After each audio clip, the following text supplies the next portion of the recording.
సార్వత్రిక ఎన్నికల్లో ఉమ్మడి కార్యాచరణకు టీడీపీ జనసేన నడుం బిగించాయి. ఇందులో భాగంగా ఈ నెల 28వ తేదీన పశ్చిమ గోదావరి జిల్లా తాడేపల్లిగూడెంలో భారీ బహిరంగ సభ నిర్వహించాలని నిర్ణయించాయి.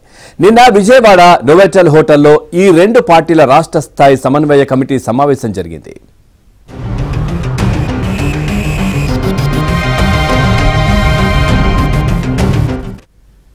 తాడేపల్లిగూడెం పక్కన ఉన్న ప్రతిపాడులో సభ ప్రాంగణం ఏర్పాటు చేస్తున్నట్లు అచ్చెన్నాయుడు తెలిపారు. ఈ సభకు 6 లక్షల మంది వస్తారని అంచనా. రెండు పార్టీల అధ్యక్షులు చంద్రబాబు, పవన్ కళ్యాణ్ ఇందులో పాల్గొంటారు. ప్రతిపక్షం సభకు ఆర్టీసీ బస్సులు ఇవ్వరు. ఇక ప్రైవేటు బస్సులు ఇవ్వకుండా వారిపై అధికారుల ద్వారా ఒత్తిడి తెస్తారు. ఇన్ని ఇబ్బందుల మధ్య కూడా కనీసం 6 లక్షల మందిని సమీకరించి ఈ సభను ఘనంగా నిర్వహించబోతున్నాం అని ఆయన పేర్కొన్నారు.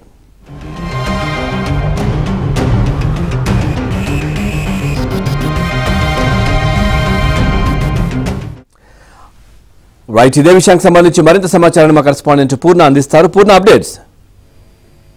పవన్, జనసేన టీడీపీ నిన్న సమన్వయ కమిటీ సమావేశం నిన్న విజయవాడలో జరిగింది. అయితే ఈ సమావేశంలో అనేకమైన కీలకమైన నిర్ణయాలు అయితే తీసుకున్నారు. ఏదైతే ఫస్ట్ గా ఈ నెల 28వ తేదీన తాడేపల్లిగూడెం సమీపంలోని పత్తిపాడులో ఒక భారీ బహిరంగ సభ నిర్వహించాలని కూడా నిర్ణయించుకున్నారు. ఈ సభ అటు జనసేన టీడీపీ ఉమ్మడిగా ఈ సభ నిర్వహించాలని మొత్తం కూడా ఈ సమావేశం తీర్మానం చేసింది. అయితే ప్రధానంగా ఈ సభకు అంటే దాదాపు 6 లక్షల మంది హాజరయ్యే విధంగా కూడా కార్యాచరణ అయితే రూపొందిస్తున్నామని కూడా చెప్పారు. ఎందుకంటే దాదాపు ఈ సభ ద్వారా ఎన్నికల శంఖారావం కూడా పూరించబోతున్నాం ఉమ్మడిగా అని కూడా ఆయన తెలియజేయడం జరిగింది. మరోవైపు మరో సభ అంటే బీజేపీతో ఒకవేళ పొత్తు కుదిరే అవకాశాలు ఎక్కువగా ఉన్నాయని కూడా చెప్పడం కూడా జరిగింది. ఈ నేపథ్యంలో మరో సభ అంటే మార్చి మొదటి వారంలో కానీ లేదా 2వ వారంలో కానీ ఆ సభ కూడా ఏర్పాటు చేస్తాము.